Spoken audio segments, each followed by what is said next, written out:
Thanks, Bob. Time for a quick look at today's main headlines. Park, when in desperate need of points, isn't the ideal trip to make, and Rangers' Premier League survival plans were hit by a Savo Milosevic goal after 18 minutes. After a barren spell, he's rediscovered his scoring touch. Dwight York's reverse flick set up the chance for the Serb. But not for the first time, Rangers' spirit enabled them to hit back.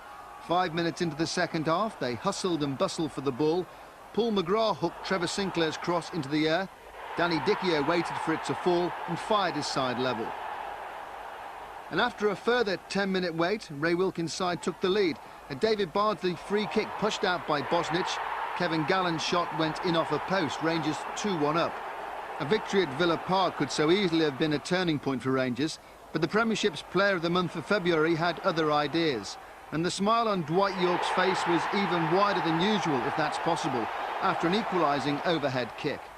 Nevertheless, the score was still 2-2 with 10 minutes to go. And also, not for the first time this season, Rangers are generous in the goals they concede. The Dwight York header sent them spinning to their 9th defeat in 11 games. Bad news for Villa, with vital cup games coming up, is an ankle ligament injury to Gareth Southgate. For Rangers, the news can't get much worse.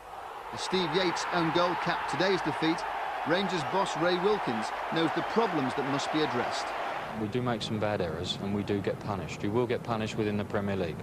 I'm pleased with the way the guys play, the football that they play, but we can't make those errors and hope to survive.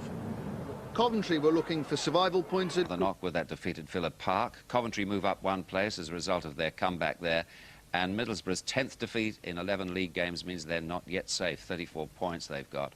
The top three didn't play, but Aston Villa consolidated 4th spot with that victory over QPR, and they're now level on points with Liverpool, but have played 2 games more. Now, gentlemen, tomorrow afternoon, our live cup tie leads Liverpool. If you were playing in that Liverpool side tomorrow... It's put a severe dent in Queen's Park Rangers' hopes of Premiership survival.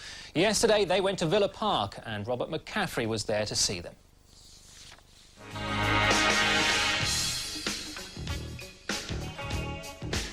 It's now or never for Queen's Park Rangers, a time when futures will be sorted out one way or another. Hardly a tabloid day passes without Trevor Sinclair being linked with somebody, and in times of trouble, the headlines are getting bigger as the deadlines are getting closer. The way I look at it is just paper talk, something for the papers to sell their papers, and I've got to just get on with my job for QPR. How do you see it? You want to stay here for the rest of the season and help them fight the battle to stay in the Premiership? Most definitely, that's my only one aim this year, is to keep QPR in the Premier League, and I'll do everything I can to do so. I read in one paper this morning said you're already looking at property in South Manchester, is that right? Total lies. Well, Ray Wilkins may be feeling the heat, but you'd never know it. And just for the record, he signed and he signed and he signed autographs for everybody at Aston Villa, and that was refreshing to see.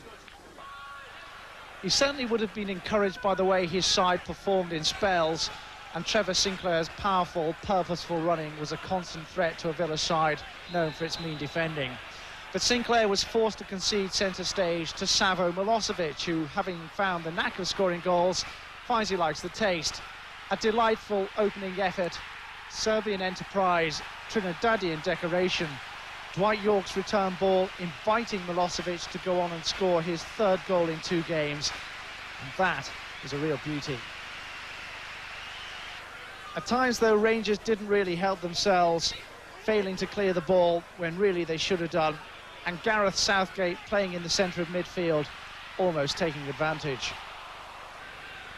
1-0 at the break. Then suddenly Trevor Sinclair and Rangers began to take over early in the second half. Rangers looked as if they believed in themselves. Suddenly the Villa defence wasn't so sure. They were hustling and harrying the home side. And when the ball was finally given away, it was Sinclair's cross that found its way to Danny Dichio. He adjusted his footing beautifully and planted the ball past Bosnich. It took an awful long time to come down, but Dichio was nicely balanced, and suddenly it was 1-1, and it was game on. It could and should have been 2-1 almost immediately.